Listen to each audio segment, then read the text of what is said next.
आप मेरे खिलाफ खबर चलाइएगा, एक बहाना बना दीजिएगा, बड़ा दबाव दो।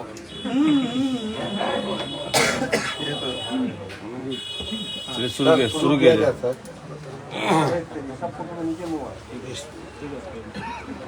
प्रेस के बंधुओं, आज हमने आपको तकलीफ दी है।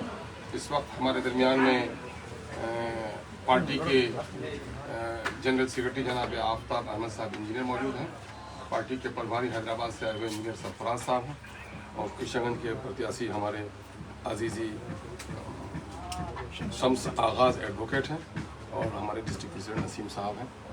हम दरअसल इन तमाम लोगों की मौजूदगी में और आप लोगों के ज़रिए से हम इस बात की वजाहत करना चाहते हैं कि टिकट के तकसीम के बाद मीडिया के ज़रिए से, टेलीफोन के ज़रिए से MIM को दुश्मन और बदनाम करने की बड़ी साजिश हुई और इस पर मैं इजहार अफसोस करता हूँ कि लोगों ने जो रवैया MIM के साथ अपनाया, किसी पार्टी के साथ किसी टिकट के उम्मीदवार, मायूस उम्मीदवार ने नहीं किया है।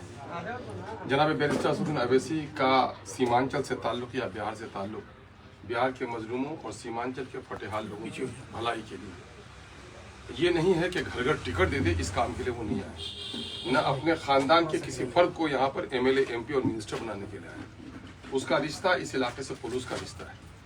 पार्टी ने जो टिकट देने का फैसला किया, उसकी बुनियाद सर्वे को बनाया, कारकुनों के मशवरे को बनाया और कैंडिडेट की हैसियत को बनाया। ये तमाम तर चीज़ों को सामने में रखकर कि आगे तक कौन दौड़ सकते हैं, अवामी राय किसके फेवर में है, उसकी बुनियाद पर टिकट का फैसला हो। लेकिन कुछ बेहुदा किस्म के लोगों ने हमारी पार्टी पर पैसे लेकर टिकट देने का घिनौना इल्ज़ाम लगाया और इल्ज़ाम लगाने वालों में किस सिफत के लोग हैं। कुछ लोग अफेयर्स में पड़े हुए लोग हैं और एक शख्स है जो नशे के हाल में बोल रहा है, जो 2500 लाख रुपया देने की बात करता है, उसके छप्पर पे घास भी नहीं। और जो शख्स जब यहाँ पर आया तो 10 गाड़ी, 5 गाड़ी, 2 गाड़ी लेके भी नहीं आ सका। एक अदद वो आया, एक अदद ड्राइवर था, शायद उसका रिश्तेदार होगा, एक अदद उसकी बीवी थी, एक अदद उसका बच्चा था। और जब उसके बारे में हम लोगों ने तहकीक किया तो पता ये चला कि उस शख्स पर कत्ल का मुकदमा भी चल रहा है। हमारे ये सारे सुरफा और ये सारे लोग जो उनके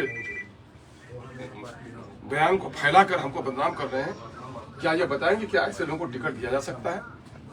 और फिर पार्टी ने टिकट देने के ताल्लुक से हम जानते हैं कि हम कमजोर लोग हैं। टिकट तो कांग्रेस ने भी काटे, सिटिंग कैंडिडेट के काटे। राजद ने उन लोगों के टिकट काट दिए जिन लोगों ने पार्टी को में शामिल होकर सरकार बनाई थी। लेकिन किसी के अब्बा की मजाल भी हुई कि इन पार्टियों को गाली दे, उनके खिलाफ तबसरे करे। बीजेपी ने भी टिकट काटे, लेकिन बीजेपी के लड़के क्या सड़कों पर आकर किसी को गालियां दी? क्या बीजेपी के जो धर्मगुरु हैं वो कहीं मीडिया में आए? नहीं दिखे। तो मेरे भाई, हम लोग इस बात को मानते हैं कि मुसलमान पिछड़ा है और सीमांचल पिछड़ा है। ये सारे तमाशे दिखे तो सीमांचल में दिखे। और अफसोस है कि आवारा लड़के, ना समझ बच्चे, हमारे नादान बच्चे जिनको समझ नहीं है, हालांकि कई बच्चों ने जज्बात में उस दिन हम लोगों को गालियां दी, आके माफी मांगी। ये बच्चे, इनका कसूर नहीं है, लेकिन ये समझदार लोग जो डायरेक्टर इन चीफ थे इनके पीछे, उनके बारे में सोचिए कैसे कैसे लोग। सबसे ज्यादा बदनाम अगर मुझे किसी ने किया तो मेरे फैमिली के आदमी चाचा असलम साहब ने। असलम साहब मेरे पास गए पटना, कहा मैं इलेक्शन लड़ना चाहता हूँ। मैंने कहा आप इलेक्शन लड़ सकिएगा, आप इतना खर्च कर सकिएगा। कोचाधामन के इलेक्शन में बहुत ज्यादा खर्च होता है और मैं कोचाधामन नहीं लौट रहा हूँ कि मेरे पास पैसे नहीं है, और वहां लड़ने की आप हिम्मत कर रहे हैं। भाई जमीन आप बनाइए, अगर आपकी सलाहियत होगी, लोग आपको चाहेंगे तो आपको हम लोग टिकट देंगे। सर्वे करवाया हमने, कम से कम हर पंचायत के कारकुनों से उनके बारे में पूछगछ की, तो पता ये चला कि हजरत की हालत अच्छी नहीं है।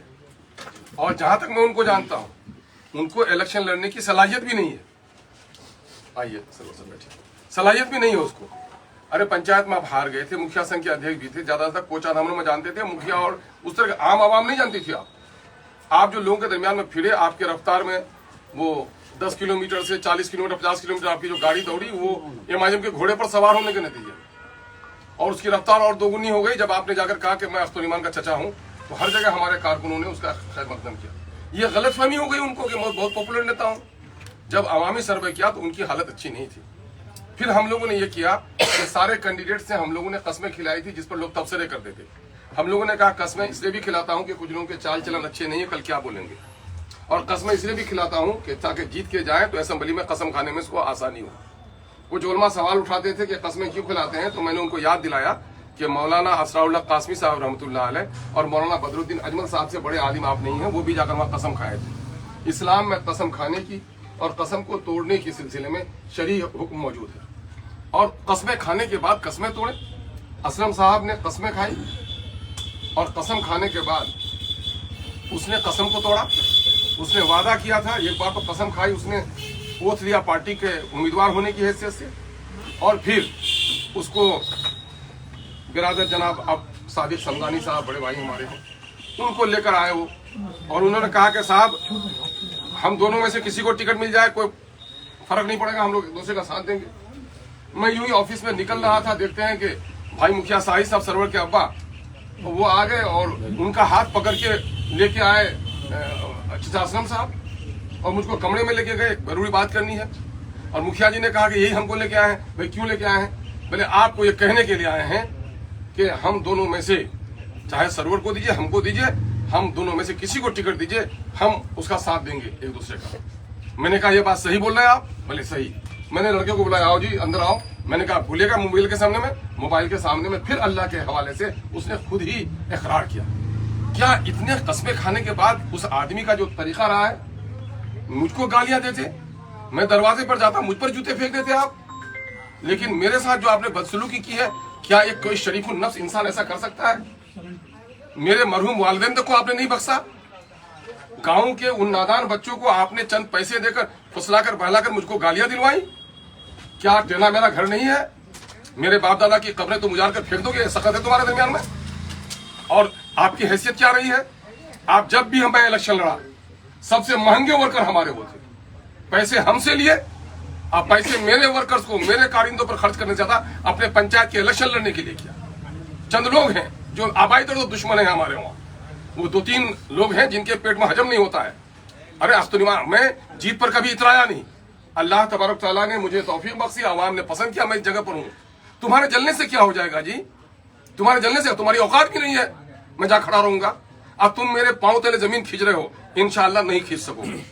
इसलिए मैं ये सफाई देना जरूरी समझा हूं कि इन लोगों ने कैसी कैसी शरारत की। हमारे नबी करीम सल्लल्लाहु अलैहि वसल्लम ने बताया, जिसका मफहूम है, हम उलमा की जूतियां आज भी सीधी करते हैं, उलमा की कद्र मंजिलत करते हैं, आलिम ज्यादा हूं, आलिम की इज्जत करता हूं, और हक बात कहने से नहीं कतराता हूं। अल्लाह के रसूल की हदीस है जिसका मफहूम है कि मुनाफिक बहुत ही बदतरीन इंसान को कहा जाता है। मुनाफिक की 4 अहम निशानी होती है। बोले तो वो झूठ बोले,